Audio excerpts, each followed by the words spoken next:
Excess pressure, देखिए excess pressure, in a drop, और उसके बाद बबल। बबल में बस यही क्या होगा, दो फेज हो जाएंगे। ठीक है, चलो एक बार जरा भगवा कलर में रख लेते हैं। भगवा कलर ये है ना, एक्सेस प्रेशर इन ड्रॉप। ठीक है भैया, इससे पहले एक फॉर्मूला और होता है सरफेस एनर्जी। क्या होता है सरफेस एनर्जी? होता क्या है सरफेस एनर्जी? तो वर्क डन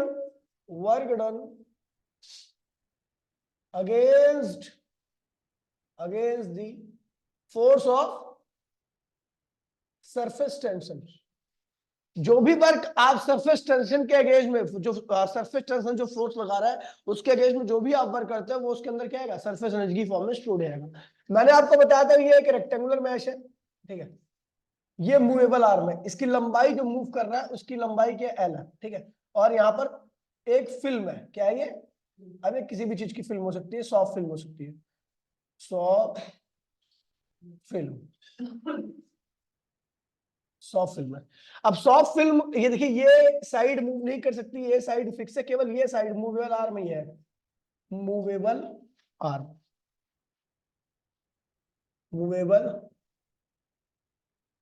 ये आर्म मूव कर सकता है। जब ये आर्म मूव कर सकता है तो ये जो फिल्म है, इस फिल्म का एक प्रॉपर्टी होती है कि अपने सरफेस एरिया को क्या करती है, कम करती है। क्या करती है? सरफेस एरिया कम करेगी तो सरफेस मॉलिक्यूल की संख्या क्या होगी, कम रहेगी। सरफेस में मॉलिक्यूल की संख्या कम होने से क्या होता है, सरफेस की एनर्जी अपने आप क्या होती है, कम हो जाती है। सरफेस की स्टेबिलिटी क्या होती है, बढ़ जाती है। तो इधर की तरफ, अंदर की तरफ क्या लगेगा, पर यूनिट लेंथ पर फोर्स लगेगा। क्या लगेगा? और फोर्स पर यूनिट लेंथ अगर आपको याद होगा तो मैंने बताया था सरफेस टेंशन कहलाता है। क्या कहलाता है? Sigma force per unit length, F upon में एल होता है।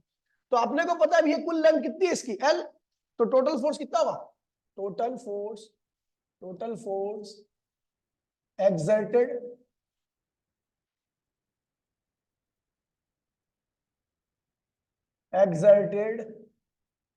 By surface tension. Surface tension यहां से यहां तक, देखिए पर यूनिट लेंथ पे इतना फोर्स लग रहा है, लेकिन कुल एल लेंथ पे कितना फोर्स होगा? तो क्या होगा, सिग्मा इंटू में एल। एक यूनिट लेंथ का फोर्स कितना होता है, सिग्मा, और एल यूनिट लेंथ का कितना होगा, सिग्मा एल। एक यूनिट लेंथ पर सिग्मा फोर्स लग रहा है, तो एल यूनिट लेंथ पे कितना फोर्स लगेगा? ठीक है, अब देखिए, तो हमें ये अंदर सरफेस टेंशन क्या कर रहा है, अंदर ले आने का प्रयास कर रहा है, लेकिन हमें इसके अगेंस्ट में वर्क करना है, एक्सटर्नल फोर्स लगाना। और इस एक्सटर्नल फोर्स की वैल्यू भी क्या होगी, सिग्मा इंटू में एल के क्या होगी, बराबर होगी। तो work done by external force. तो वर्क क्या होता है भैया, फोर्स इंटू में डिस्प्लेसमेंट। वर्क कितना हो भैया, देखिए फोर्स कितना लगा रहे हैं, सिग्मा एल, और डिस्प्लेसमेंट मैंने माना इस आर्म को ए से मैं कहां ले आया, ए डैश पर। कहां ले आया, ए से ए डैश पर। इन दोनों के बीच की दूरी क्या है, डेल्टा एक्स। क्या है? तो मेरा डिस्प्लेसमेंट कितना हुआ है, डेल्टा एक्स का।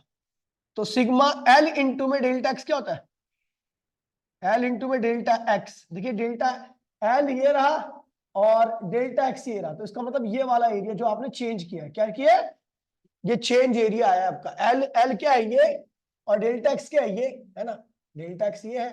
तो अगर आप एल इंटू में डेल्टा एक्स करो तो आपका यही एरिया आएगा ना जो आपने चेंज किया है। ठीक है,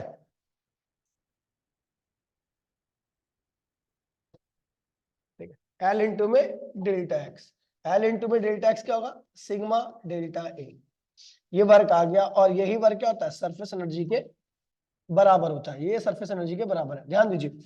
अब सरफेस एनर्जी के बराबर है, ठीक है।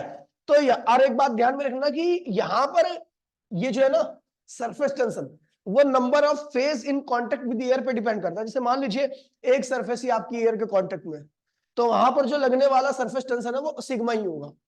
जहां पर दो सरफेस एयर के कांटेक्ट में है तो वहां पर 2 सिग्मा हो जाएगा, दोनों तरफ से लगेगा, इधर भी लेफ्ट भी। मतलब मान लीजिए फिल्म होती है, बबल होता है, तो उसकी दो सरफेस, जो एक ही सरफेस है ना, वो दो जगह से एयर के कांटेक्ट में होती है। देखिए देखिए, जैसे सॉफ्ट बबल है, बबल के अंदर भी एयर रहती है, बाहर भी एयर रहती है, तो मतलब इस पे जो लगेगा ना सरफेस टेंशन, बाहर से भी लगेगा और अंदर से भी लगेगा, यानी दो जगह से सरफेस टेंशन आता है। लेकिन अब सुन तो ले, ड्रॉप जो होगी, ड्रॉप के अंदर पूरा क्या होगा, पानी होगा। क्या होगा, केवल इसकी बाहर वाली सरफेस क्या होगी, एयर का कांटेक्ट में केवल बाहर से ही सरफेस टेंशन लगेगा, तो केवल क्या आएगा, सिग्मा आएगा। क्या आएगा, तो ध्यान रखना ये यहाँ पर हमें एन भी लगाना है, ठीक है। यहाँ पर हमें क्या लगाना है, फोर जनरल फॉर्मूला लिख दो, इसका जनरल फॉर्मूला,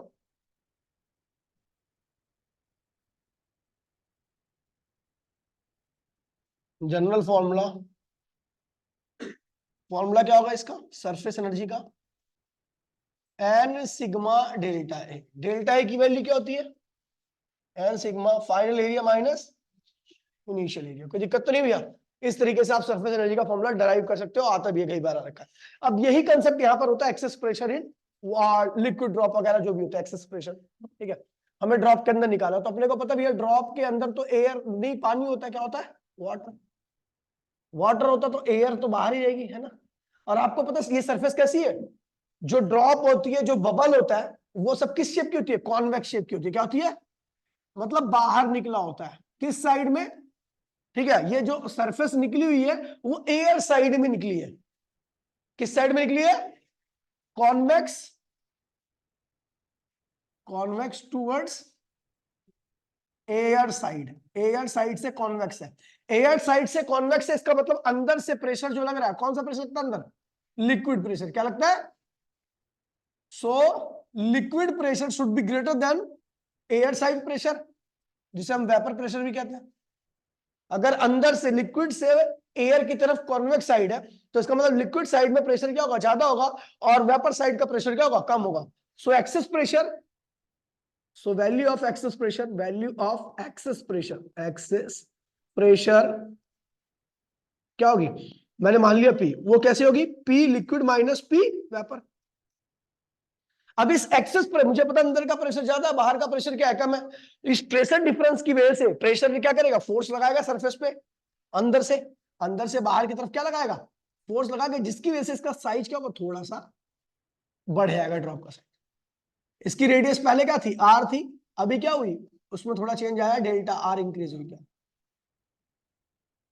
उसकी रेडियस में थोड़ा सा चेंज आया, जो कि डेल्टा आर क्या होगी, बढ़ गई आपकी। तो देखिए भैया समझ में आई बातें। तो डेल्टा आर किसकी वजह से, ड्यू टू, ये डेल्टा आर की change in radius, change in radius due to excess pressure.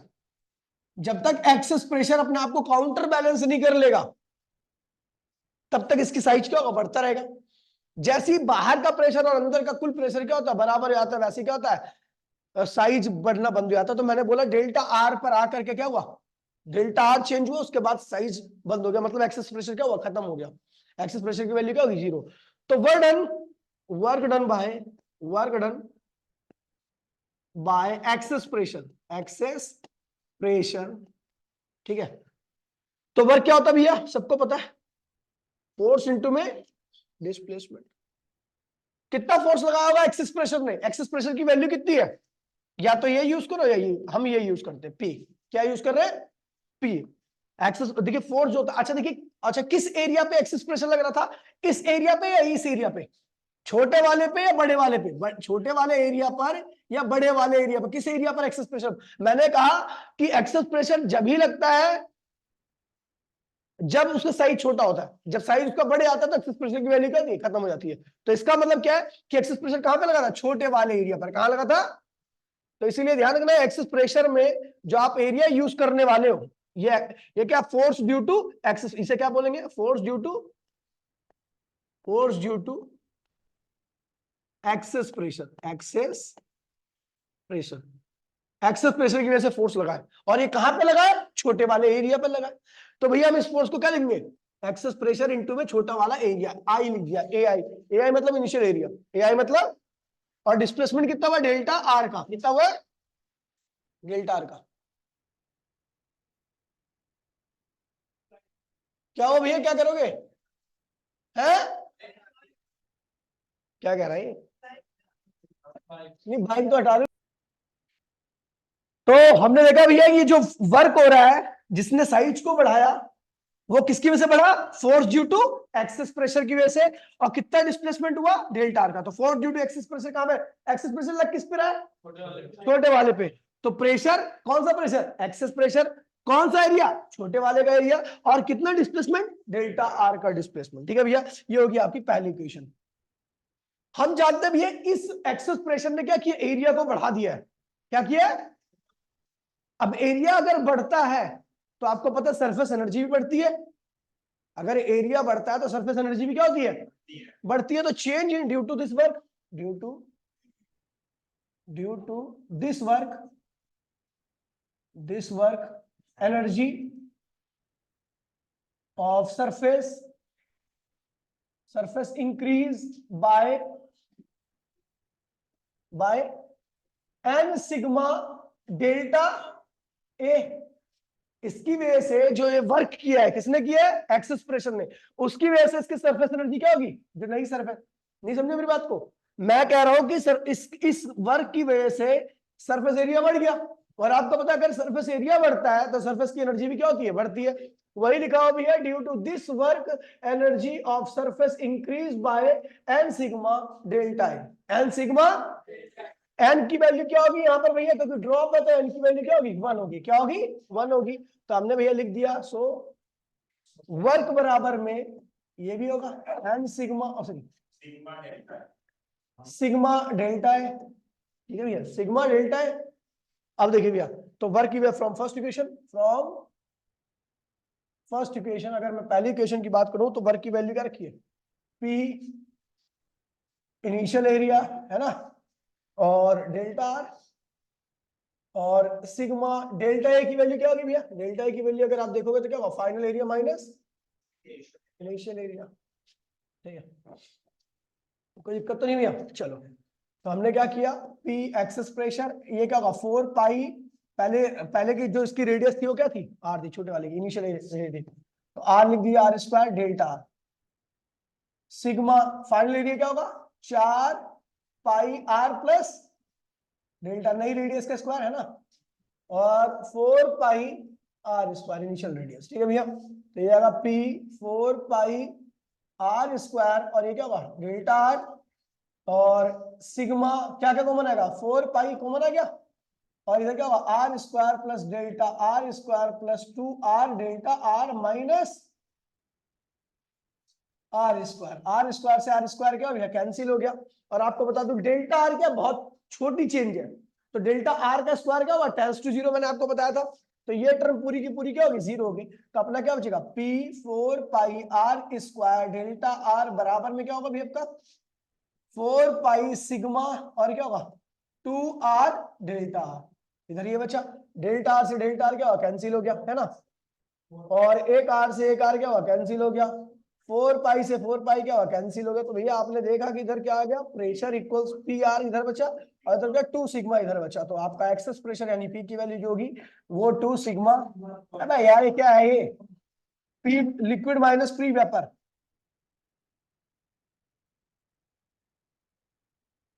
अरे भैया एक मिनट जाओ भैया, भैया इतने दिनों तक आपकी राय के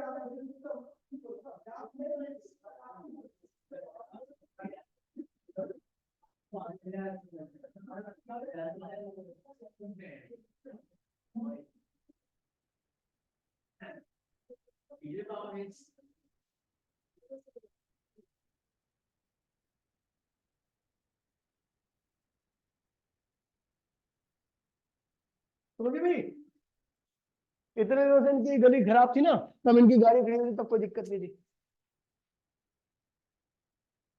ठीक है भाई, ये है एक्सेस प्रेशर किसका, ड्रॉप का। ड्रॉप के अंदर जो एक्सेस प्रेशर लगता है वो ये होता है। अच्छा, अगर ये बबल हो तो बबल के अंदर भी एयर रहती है और बाहर भी एयर रहती है। ठीक है, तो यहां पर सो वैल्यू ऑफ एक्सेस प्रेशर तो आपका यही रहेगा, क्योंकि बाहर की तरफ कॉन्वेक्स है, बाहर की तरफ कॉन्वेक्स है मतलब अंदर की तरफ प्रेशर क्या है, ज्यादा है, और बाहर की तरफ प्रेशर क्या है, कम। अब अंदर की तरफ प्रेशर ज्यादा है तो कितना ज्यादा है, तो P फ्रॉम इनसाइड और P minus P from outside, ये आउटसाइड प्रेशर होता है, ये इनसाइड, वो क्या आ गया, एक्सेस प्रेशर के बराबर आ गया। अच्छा, वर्क डन बाय, आपको पता भी है जब एक्सेस है, अंदर का प्रेशर एक्सेस है तो क्या करेगा, फोर्स लगाएगा, और अगर कोई बॉडी फोर्स लगाती है तो वर्क होता है, तो कितना वर्क होगा, तो work done by excess pressure क्या निकलेगा, वर्क इक्वल्स में force due to excess pressure into में डिस्प्लेसमेंट। फोर्स क्या होता है, अगर एक्सेस प्रेशर का आप फोर्स निकालोगे तो value of excess pressure into में इनिशियल एरिया, क्योंकि आपको पता है एक्सेस प्रेशर इनिशियल एरिया पे लग रहा है, ठीक है, डिस्प्लेसमेंट इतना हो गया। उसके बाद आते हैं, हमने कहा भैया इस एक्सेस प्रेशर की वजह से जो वर्क डन हुआ है, ठीक है, वो उसने क्या किया, सरफेस की एनर्जी को बढ़ा दिया, क्या किया, और सरफेस की एनर्जी क्या होती है, एन सिग्मा डेल्टा, अभी पीछे मैंने ड्राइव कराया, ठीक है।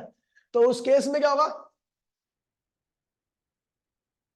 ठीक है, एयर बबल, मतलब इसके अंदर एयर भरी है, ठीक है। अब देखिए इस ये हो गया। अच्छा, एन की वैल्यू यहाँ पर क्या होगी, बबल के केस में 2 हो जाएगी, क्या हो जाएगी 2, तो सीधा लगा दोगे आप 2, यहां पर आ जाएगा 2, यहां पर आ जाएगा 2, यहां पर आएगा 2, कैलकुलेशन बिल्कुल सेम है, ठीक है, 2 और यहां पर आएगा 4 और ये हो जाएगा 4, ठीक है। इस तरीके से आपका एक्सेस प्रेशर, वाटर ड्रॉप और बबल दोनों केस में आपका ये हो जाएगा, ठीक है भाई, कोई दिक्कत तो नहीं है। आगे बढ़ते हैं, उसके बाद फिर आते हैं excess pressure in soap bubble, ठीक है। अच्छा हाँ, ये भी ध्यान रखना कि अगर आपका बबल किसमें हो, लेक वगैरह में, पानी के अंदर हो, पानी के, तो बबल के अंदर ही एयर रहेगी, बाहर क्या रहेगा, पानी रहेगा, ठीक है। Bubble inside, bubble inside, inside पानी, ठीक है। पानी के अंदर जो बबल रहेगा उस केस में जो इसके अंदर जो एक्सेस प्रेशर रहेगा, उस प्रेशर की वैल्यू आएगी 2 सिग्मा अपॉन में, है तो बबल ही लेकिन बाहर कोई है नहीं, तो सरफेस टेंशन क्या होगा, आधा हो जाएगा, पहले तो 4 सिग्मा था, अभी 2 सिग्मा हो जाएगा, हाँ, ठीक है।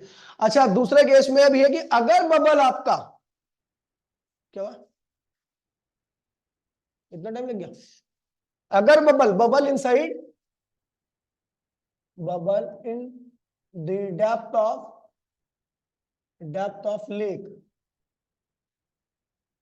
गहराई में हो गया तो क्या होगा, डी डेप्थ पे, कहां पर हो, एच हाइट पर, ये बबल है। ऊपर से आपको पता है एटमॉस्फेरिक प्रेशर भी लग रहा है, ठीक है। तो अगर मैं बोलूंगा, ध्यान दीजिए भैया, ये चीज को ध्यान रखना कि अगर मैं बोलूं ये बबल यहां पर है, ठीक है, अगर बबल आपका केवल पानी में होता, पानी के प्रेशर को ही, पानी के रिस्पेक्ट में बात करता तो एक्सेस प्रेशर होता है 2 सिग्मा अपॉन में है।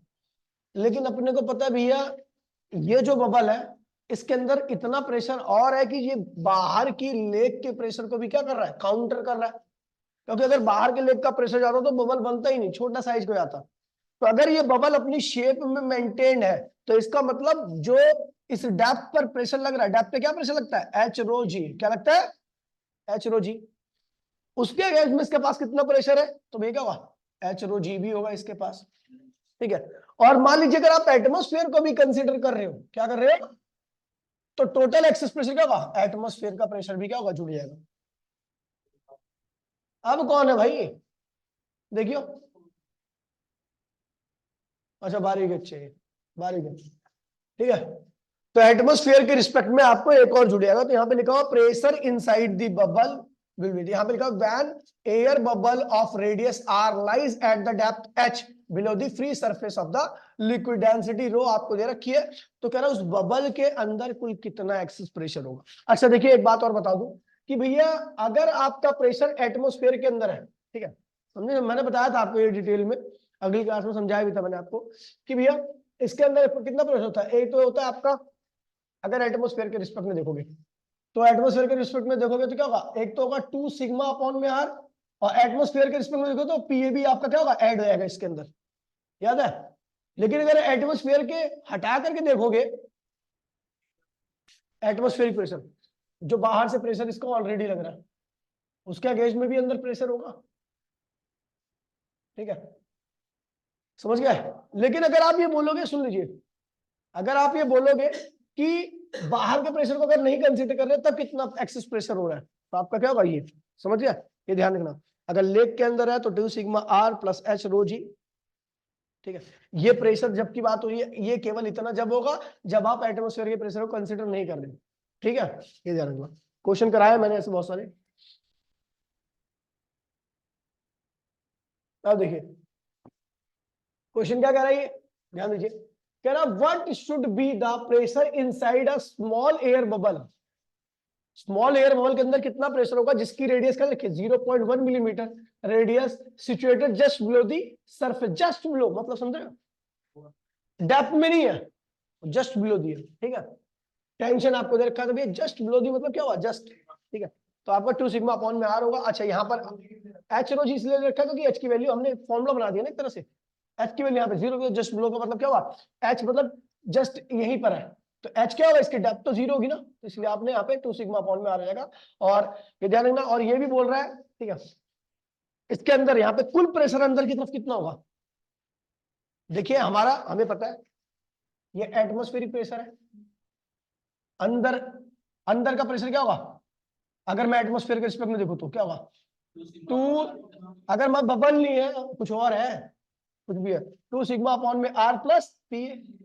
लेकिन अगर मैं बोलूं कि इसके अंदर एटमॉस्फेयर के रिस्पेक्ट में कितना प्रेशर है, तो आपको ये काटना पड़ेगा ना, 2 सिग्मा अपॉन में आर। यहां पर ये बोल रहा है कि अंदर कुल, आगे क्या है, कुल इनसाइड प्रेशर है, क्या है, कुल इनसाइड प्रेशर है, टोटल इनसाइड प्रेशर, ठीक है। तो अब ये बोला जो बबल है, जो बबल आपका जस्ट बिलो दी सरफेस है, उसके अंदर देखिए ये जस्ट यहां पर है, तो अब कह रहे हैं इसके अंदर कुल प्रेशर कितना होगा, तो भैया कुल प्रेशर बोल रहा है अंदर की तरफ, तो एक तो एटमॉस्फेयर के गेज में रहेगा प्रेशर जो कि पी होगा, प्लस एक क्या होगा 2 सिग्मा अपॉन में आर, तो भैया पीए आपको ऐड करना और एक्सेस प्रेशर की वैल्यू आपने यहाँ पर निकाल ही ली है, ठीक है, 2 सिग्मा, तो यहाँ पे ऐड कर दो, समझ गया भैया। क्वेश्चन बहुत अच्छा एनसीईआरटी क्वेश्चन है। अगला देखिए, ये वाला क्वेश्चन देखना, ये वाला क्या ही करोगे, ये वाला कराओगे, ये वाला इसमें थोड़ा सा आपको विजुअलाइज करना है, ठीक है, इसमें मतलब थोड़ी आपकी थिंकिंग होनी चाहिए अच्छी, तब आप कर पाओगे इसको, ठीक है। ये ऐसा इसके ऊपर बेस्ड है, मान लीजिए कि, सुन लीजिए, इसमें ये कह रहा है कि एक वो थी, एक ट्यूब थी, ठीक है, ट्यूब के लोअर एंड को डुबो दिया हमने किसमें, मरकरी में, किसमें डुबो दिया, मरकरी में, और उसके बाद ट्यूब का कुछ पार्ट क्या था, खाली था, याद है आपको, ट्यूब का कुछ पार्ट क्या था, जो खाली पार्ट था उसमें थी एयर, ठीक है, और जो भरा हुआ पार्ट था उसमें थी मरकरी। उसके बाद हमने बाहर निकाल लिया, क्या किया, लेकिन मरकरी का वजन ज्यादा होने की वजह से कुछ मरकरी क्या हुआ उसको अंदर से, अच्छा जहां जब बाहर निकाला ना तो हमने ऊपर से दबा भी दिया था, और बाहर निकाला तो कुछ मरकरी का वजन क्या हुआ, मरकरी का वजन ज्यादा होने की वजह से क्या हुआ, लेवल थोड़ा कम हो गया, क्या हो गया, अब अंदर की जो एयर पहले छोटे वॉल्यूम में थी अब वो क्या होगी, फैल गई, यानी अंदर का वॉल्यूम क्या होगा, बढ़ेगा, प्रेशर क्या होगा, बढ़ेगा। कौन सा प्रोसेस है भैया, बॉयल्स लॉ है, क्या है, प्रेशर पहले पहले देखिए, पहले क्वेश्चन पे आते हैं, ठीक है, क्वेश्चन पे आते हैं, कह रहा the lower end of the capillary tube is diameter क्या है, 2 मिलीमीटर है, क्या है भैया, is dipped into 8 centimetre below the surface of water. अच्छा ये दूसरा क्वेश्चन है यार, मैं वो अलग क्वेश्चन की बात करने वाला हूं, ये तो बहुत आसान है, हाँ ये बहुत आसान क्वेश्चन है, कह रहा है इसको ऐसे ऐसे ऐसे, ये इसको 8 सेंटीमीटर डुबो करके, 8 सेंटीमीटर पानी के अंदर डुबो करके, यहां से ऊपर से फूंक मारी गई, एयर दी गई, क्या दी गई, और नीचे एक बबल बना, क्या बना, बबल, ये पानी के अंदर की बात हो रही है, कह रहा है इसके अंदर बताइए कुल कितना प्रेशर हुआ, इस बबल के अंदर कुल कितना प्रेशर हो, टोटल इनसाइड प्रेशर पूछ रहा है आपको। तो भैया आपको टोटल इनसाइड प्रेशर का मतलब क्या हुआ, अगर एटमॉस्फेयर में होता, अगर ये केवल एटमॉस्फेयर में होता तो इसके अंदर इनसाइड प्रेशर कितना होता, पीए प्लस 2 सिग्मा, बबल होता तो 4 सिग्मा अपॉन में, अगर बबल आपका एयर में है, ध्यान रखना भैया, दोबारा बोल रहा हूं, तो अंदर क्या होगा, 4 सिग्मा अपॉन में आर प्लस पीए होगा कुल इनसाइड प्रेशर, और बाहर का प्रेशर क्या होगा, पीए, ये क्या हुआ इनसाइड प्रेशर, ये क्या हुआ आउटसाइड प्रेशर, ठीक है। जब बबल आपका कहां पे, ये टोटल इनसाइड प्रेशर है, लेकिन एक्सेस देखोगे तो इन दोनों में एक्सेस कितना हुआ, अब एक्सेस मतलब ज्यादा कितना है, तो माइनस करना पड़ेगा ना आपको, तो P inside minus P outside करोगे तो क्या आएगा, 4 सिग्मा अपॉन में तो आ रहेगा, समझ गया। तो एक्सेस प्रेशर का मतलब ये होता है कि आप बाहर के रिस्पेक्ट में कितना है उसका, ठीक है। अच्छा मान लीजिए, अब देखिए दोबारा मैं इस चीज को कह रहा हूं, अगर ये बबल कहां पे है, वाटर लेक के अंदर है, एच हाइट पर, दोबारा देखो सोचो इसको, समझ में आना चाहिए आपको बस, तो बाहर का प्रेशर क्या है, पी है, ठीक है, और इस लेक के ऊपर से प्रेशर कितना लग रहा है, एच रो जी, क्या लग रहा है, एच रो जी, तो अंदर कुल कितना प्रेशर होगा, तो एक तो होगा 2 सिग्मा अपॉन में आर जो बबल है अंदर की तरफ, दूसरा क्या है भैया एच रो जी भी होगा अंदर, और तीसरा क्या होगा, पी होगा। अगर आप बोलोगे कि इसके रिस्पेक्ट में कितना प्रेशर होगा, तो केवल ये और ये जुड़ेगा, और अगर इन दोनों के रिस्पेक्ट में कितना प्रेशर होगा तो ये दोनों ही कट जाएंगे, केवल क्या होगा, 2 सिग्मा अपॉन में आर। समझ गए, ये होता है कंसेप्ट, ठीक है। अब क्वेश्चन में यही कह रहा है,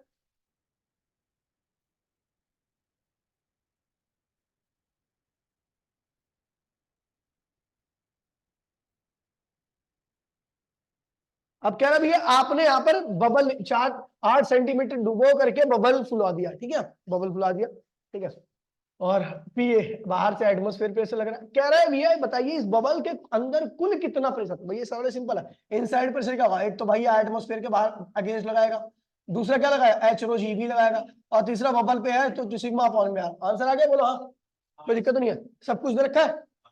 चलो अब ये देखिए, टू सॉल्व बबल, ये अच्छा क्वेश्चन है भी, to solve bubble of radius R ratio तो रखा आपको इतना, ठीक है, compare the excess pressure inside the bubble, ठीक है, और work done blowing, work done का भी रेशियो आपको निकालना। अच्छा क्वेश्चन है, पहले बता रहा हूँ पी वाई क्यू का है, ठीक है। तो कह रहा है भैया कि रेडियस का रेशियो कितना रखा है, R1 अपॉन में RD के लिए रखिए 2/3। अच्छा एक्सेस प्रेशर का रेशियो बोल रहा है, तो एक्सेस प्रेशर आपको पता भैया बबल सेम मटेरियल का है, इसलिए सेम मटेरियल का है तो सरफेस टेंशन भी क्या रहेगा, सेम ही रहेगा दोनों का। तो पहले का क्या हुआ, बबल का R1, दूसरे का डिवाइड कर दो, एक्सेस प्रेशर का रेशियो आ गया, नहीं आ गया। वर्क डन निकालना है, क्या नहीं बता, वर्क डन क्या होता है, बबल है, दो सरफेस होगी, सरफेस टेंशन पहले की रेडियस, दूसरे में वर्क डन कितना होगा, ठीक है, रेशियो निकालो, हो गया, कोई दिक्कत तो नहीं है। एक्सरसाइज क्वेश्चन क्या कह रहा है भैया, कह रहा है भैया explain the blood pressure inside the human is greater at the left than the, क्या लिखा है, लैग, लैग है ना वो, अच्छा feet, then at the brain, leg पर ज्यादा प्रेशर होता है एज कंपेयर टू ब्रेन। क्यों, क्यों, रीजन क्या है, क्योंकि भैया ब्रेन जो होता है वो ऊपर होता है, क्या होता है, ये मान लीजिए आपके एटमॉस्फेयर की हाइट क्या एच है, क्या है, ये एटमॉस्फेयर है, एटमॉस्फेयर है, आपका सर यहां पे होगा और आपका लैग यहां पर होगा। तो एटमॉस्फेयर की डेप्थ लैग के लिए क्या होती है, ज्यादा होती है, क्या होती है, और जब डेप्थ ज्यादा होगी तो यहाँ पर प्रेशर क्या लगेगा, ज्यादा लगेगा, और हेड की लेंथ क्या, डेप्थ क्या होती है, कम होती है, इसलिए क्या होता है वहां पर कम प्रेशर लगता है। समझ लो, आगे बढ़ते हैं। लिखो एटमॉस्फेयर एट, लिखो atmospheric pressure at height of the about 6 kilometre decreased to the nearly half of its value at the sea level throughout the height of the atmosphere is more than the 100 kilometre. पता क्या कह रहा है, कह रहा है भैया हमारा जो एटमॉस्फेयर है वो फैला तो 100 किलोमीटर तक है, लेकिन हम जब जमीन से 6 किलोमीटर ऊपर जाते हैं तो एटमॉस्फेरिक प्रेशर क्या होता है, आधा हो जाता है। क्यों, रीजन बड़ा सिंपल सा है कि भैया नीचे की तरफ एयर डेंसिटी क्या होती है, बहुत ज्यादा होती है, क्या होती है, और हमें पता है प्रेशर जो होता है वो डेंसिटी के क्या होता है, डायरेक्टली होता है। 6 किलोमीटर तक एयर डेंसिटी काफी ज्यादा होती है, तो इसलिए जो इतना, अब देखिए है तो 100 किलोमीटर का, ये अर्थ है, ये 100 किलोमीटर का एटमॉस्फेयर है, कह रहा 6 किलोमीटर तक ही क्या होता है, यहाँ पर एटमॉस्फेयर अगर क्या है हाफ एटीएम है, तो बाकी का कितना होगा, हाफ एटीएम होगा, क्या होगा, इतने का हाफ एटीएम और इतने एटमॉस्फेयर का हाफ। रीजन क्या है, यहाँ पर डेंसिटी क्या बहुत ज्यादा है, और ऊपर जाते जाते एयर डेंसिटी क्या होती है, कम हो जाती है। वही मॉलिक्यूल ऊपर होते हैं, वही गैसेस ऊपर होती हैं जो हल्की होती हैं, जैसे हाइड्रोजन होगी, हीलियम होगी, ये सारी गैसेस जो होती हैं वो हल्की होती है, ऊपर रहती है, और उनकी डेंसिटी काफी कम होगी, जैसे बहुत मोटी लेयर बनती है तब जाके हाफ एटीएम बन पाता है। समझ गया, तो ध्यान रखना। अगला कह रहा है भैया hydrostatic pressure in is a scalar quantity, ठीक है, even through the pressure is a force divided by area. कह रहा है भैया आपका हाइड्रोस्टैटिक क्या है, प्रेशर जो है वो स्केलर क्वांटिटी है, जबकि हम जानते हैं फोर्स और एरिया दोनों ही क्या है, वेक्टर क्वांटिटी है। क्यों, ऐसा क्यों होता है भैया, बता दूं आपको, प्रेशर जो होता है हर जगह से क्या लगता है, सेम ही लगता है। अगर मैं एक बॉडी को डेप्थ में डुबो दूं तो, कौन सी गाड़ी, हमारी नहीं है यहाँ पे, ब्लू कलर की, नहीं हमारी नहीं है, टूटने दे, टूटने दे, टूटने दे, कह तोड़ दो, ठीक है। अब देखिए भैया अगर मैं इसकी बात करूं या क्यूब की बात करूं, तो भैया प्रेशर जो है ना, जितना यहां पर लगेगा उतना यहां पर लगेगा, उतना ही यहां पर लगेगा, ठीक है, समझ गया, प्रेशर डायरेक्शन पे डिपेंड नहीं करता, दैट्स व्हाई क्या है भैया, स्केलर क्वांटिटी, समझ गया। आगे बढ़ते भैया, बात करते भैया अगला कौन सा है, फिलिंग द ब्लैंक्स। ये भैया पहले बता दूं, फिलिंग द ब्लैंक्स जो आते हैं वो काफी इंपॉर्टेंट है, एक एक नंबर में बहुत ज्यादा आते हैं, ठीक है। फिलिंग द ब्लैंक्स आते हैं भैया, तुझे नहीं पता होगा, एक नंबर के आते हैं, अब बस सेकंड टर्म में आते हैं ना, प्रैंक हो जाएगा तेरा। Free tension of the liquid, देखिए भैया लिखो है, surface tension of the liquid generally dash with the temperature.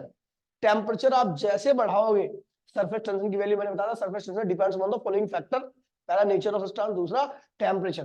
Temperature बढ़ाने पर सरफेस टेंशन की वैल्यू क्या होती है, कम हो जाती है। क्या होती है, रीजन बताओ।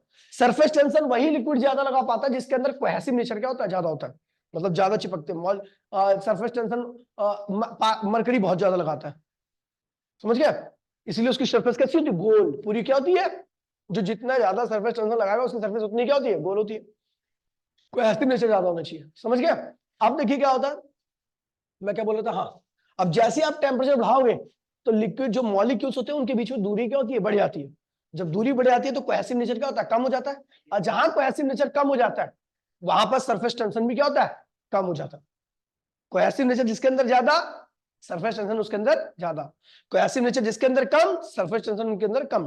टेम्परेचर बढ़ाने से मॉलिक्यूल का कोहेसिव नेचर क्या होता है, डिक्रीज करता है, इसलिए सरफेस टेंशन भी क्या होता है, डिक्रीज कर जाता है, ठीक है।